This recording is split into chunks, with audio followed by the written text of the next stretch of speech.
Hi guys, welcome to a new video, and today I'm going to be doing my Tori Amos collection part 3, and it's basically a continuation of where part 2 left off back in January, and this is all the stuff I've picked up since then. And I thought there was enough stuff here to show in one video because the last two videos I did have been a year apart from each other, but we're in October now, so it's been less than a year since the last video, and there's enough stuff here to fill a video with. And hopefully there'll be even more stuff come next year as well. I want some of the box sets, some more singles, and hopefully try and find a copy from the Quagga Hotel on vinyl. I know that's ridiculously rare. I keep checking very regularly, so hopefully I'll find that eventually, or they might reissue it, fingers crossed. So we'll get started with the CDs first, and of course since January, the last video, there's been the new album, Unrepentant Geraldines, which is a fantastic Tori Amos album. I'm not just saying that because it's new and exciting, it really is one of the best albums since The Beekeeper. Because even though I do like Night of Hunters and Gold Dust, I think this is just much more her style, and it's just more interesting, and I'm just glad she's come back with an album which is true to her roots. It's fantastic, the artwork and everything. So I've got the standard edition and the deluxe. I wanted the deluxe because I wanted the bonus disc with the interview about the album from Tori, where she talks about each track and what it means, and an interesting tour through her studios. Even though it's quite short, but it's quite fun to watch. And then the bonus track on the first disc, Fires of Glass. So I do recommend getting the deluxe, but if you can't, just get the standard. Fantastic nonetheless. Next is the deluxe version of The Beekeeper.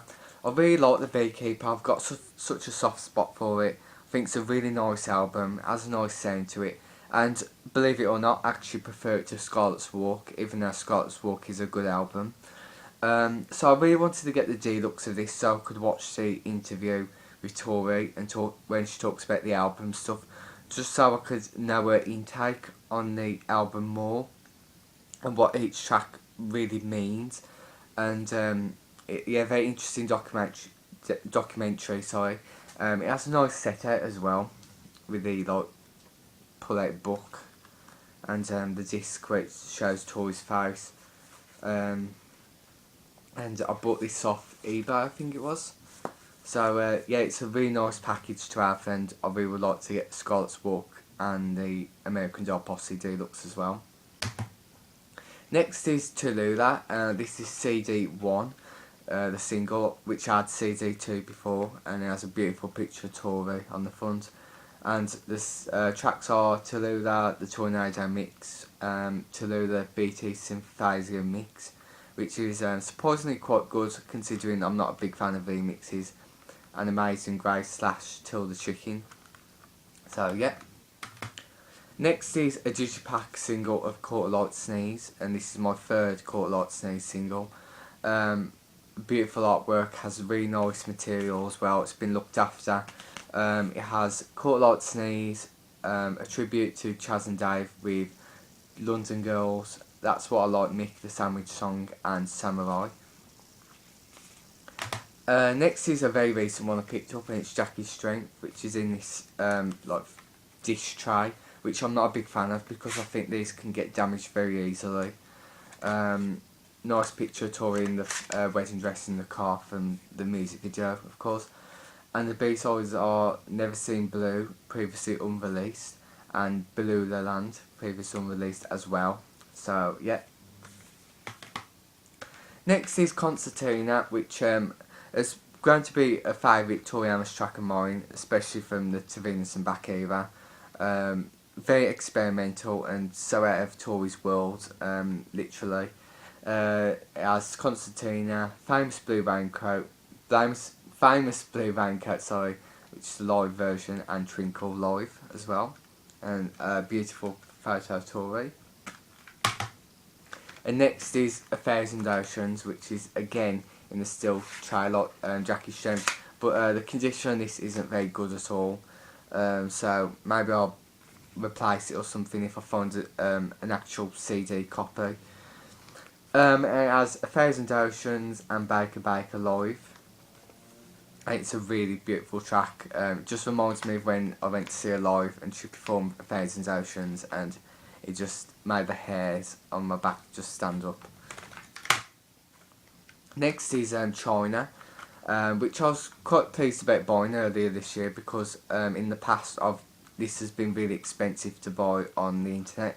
But lately I've noticed that this has come down a lot and there's been more copies on sale.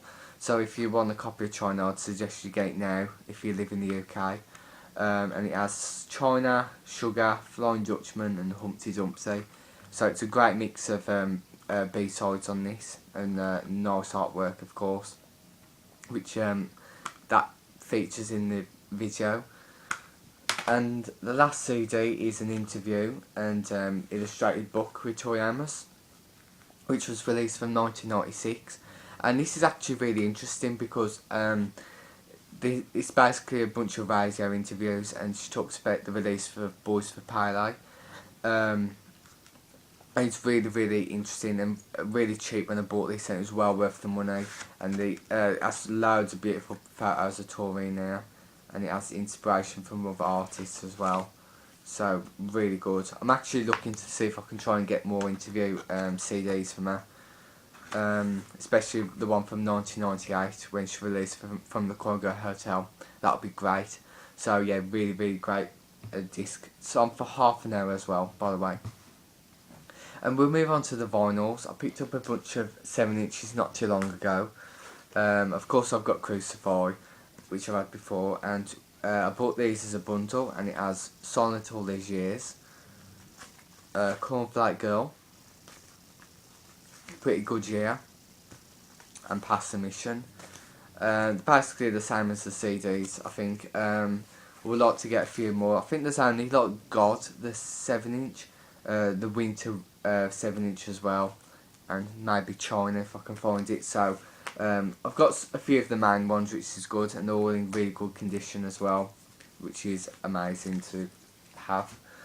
And we'll move on to the vinyls. The first one is Unrepentant Geraldines, which is in a double vinyl album, and it sounds really good on vinyl, of course. I haven't played it too much because I like to keep the vinyls like contained and well looked after, so I've been sticking to the CDs a lot more, but it does sound really good on vinyl. And I bought this from when I went to see her live at the Unrepentant Geraldines tour from this merchandise store, so it was really great. Next is one which I did an unboxing of, and it was really amazing to have at the time, and it's Boys for Pele on vinyl. Again, this is a clear vinyl. I'll just show you what it looks like because it's really cool. It's a shame because it would have been good if it was in gatefold, but it's just a basic sleeve, so that's a pity. And this is basically what they look like. So it's really cool. Yeah, fantastic. I've played it a few times and it just sounds way better. The only thing that's a bit annoying is on double vinyls you have to keep changing it when the sides end. That's a bit annoying. So, shame it's not on loop like a CD. And yeah, this was quite expensive as well, and it's a big treasure. I also picked up Little Earthquakes from Tori Amos. This is a single vinyl, just the one. And yeah, this was quite expensive as well. Wasn't as much as Boys for Pele, but again, really nice artwork, and it sounds amazing, especially China. That one just sounds even 10 times more powerful on vinyl. And this is basically what it looks like on the back. It's basically all the pictures that are in the CD booklet all put together on the back in a nice, interesting style. So yeah, I really hope they do reissue these on vinyl because they just deserve to. And the last vinyl is a single of In the Springtime of His Voodoo, which I picked up at a record fair. I think it was June I picked this up. Again, nice artwork. Even though I'm not the biggest fan of the song, but it's nice to have anyway. Nonetheless, I've got this on CD as well. So yeah, great. And the very last two items are two books. The first one is Tori Amos in the Studio, which is a fantastic read. I finished it now, and if you're into the albums and her work, just get this one.